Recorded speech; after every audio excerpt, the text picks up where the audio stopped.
विनय अग्रवाल जी, कलकत्ता से। हाँ। राधे राधे महाराज जी। महाराज जी कहते हैं कि मानव जन्म दुर्लभ है और कई सत्कर्मों का फल है, फिर मानव योनि के बाद जन्म मृत्यु के चक्कर से निकल जाएं और परम धाम में चले जाएं, एक विरोधाभास तो नहीं है महाराज जी? कैसा विरोधाभास है? इनका भाव है कि अगर इतना ही दुर्लभ है तो इधर ही होना चाहिए, फिर ये आगे का। दुर्लभ क्यों है ये तो बात समझो ना। देखो, बड़े भाग मानुष तन पावा शुरू, तब बात समझ में आएगी। अगर पूरी बात रख दो तो विवाद नहीं होगा, पूरी बात में विवाद नहीं होता। तो जैसे आपके मन में प्रश्न है तो पूरी बात नहीं पढ़ा इसलिए प्रश्न है। मनुष्य जन्म दुर्लभ इसलिए दुर्लभो मानुषो देहो देही नाम क्षण भंगुरा। ये मनुष्य शरीर दुर्लभ है लेकिन एक क्षण में नष्ट हो जाने वाला। तत्रापि दुर्लभम मन्येत वैकुंठ प्रिय दर्शनम, भगवान का दर्शन, भगवान के प्राण प्यारे प्रेमियों का सानिध्य, ये इसकी दुर्लभता है। मनुष्य बन के सत्संग करेंगे, मनुष्य बनकर साधना करेंगे जिससे हमें भगवान की प्राप्ति हो। देखो, देव दुर्लभ देही कही गई तो कभी कभी देखो यहां से कितनी दुर्गंध आती है। नाक छिड़क के देखो, खखार के देखो, कान से देखो, और नीचे तो मलमूत्र के द्वार है। कौन सी दुर्लभता है? और देवता जहां से निकलते हैं एरिया सुगंधित हो जाती है।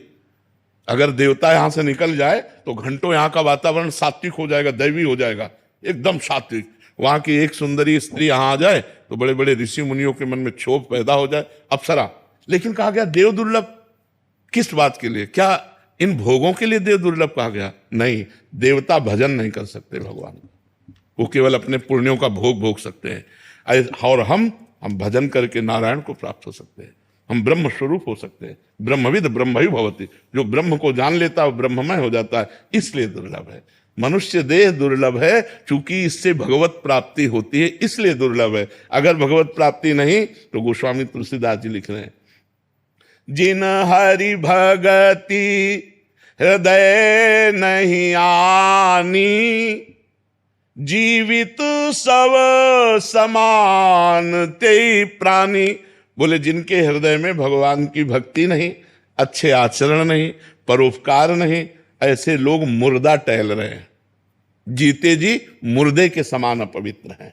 क्योंकि वही भोग वासना, वही पाप वासना, वही। अगर भगवान का चिंतन है, परोपकार की भावना है, सब में भगवत भाव, तो मनुष्य जीवन की दुर्लभता हमें सुलभ हुई। और अगर मनुष्य जीवन मिला हो ये सब तो अच्छा। मनुष्य जीवन में अगर भजन ना हो तो आप बताओ कौन सी श्रेष्ठ बात है? तो अगर वही मैथुन, वही आहार, वही निद्रा, वही सांसारिक भोग, तो वह जो अपने रबड़ी खाने में सुख का अनुभव करते हैं ना, पशु पक्षी और जो जीव जंतु हैं वो अपने अपने आहार में वैसे सुख का अनुभव करते हैं। जो हम अपने परिवार में गृहस्थ धर्म का भोग करके सुख लेते हैं, वो अपने पशु पक्षी भी मैथुन करके वैसे सुख लेते हैं। जितना हमें अपने बच्चों से प्यार, उतने पशु पक्षी को भी प्यार है। जैसे हम गद्दे में सोते हैं, वो कीचड़ में मस्त आनंद से पैर फैला के सो। अंतर क्या रह गया? अंतर है भगवान का, वो भजन नहीं कर सकते, वो दिव्य साधना नहीं कर सकते। साधना करने के लिए साधन धाम मोक्ष कर द्वारा पाए न जे परलोक समाज, ये परलोक संभालने के लिए, ये भगवान को प्राप्त करने के लिए, इसलिए देव दुर्लभ देही कही गई।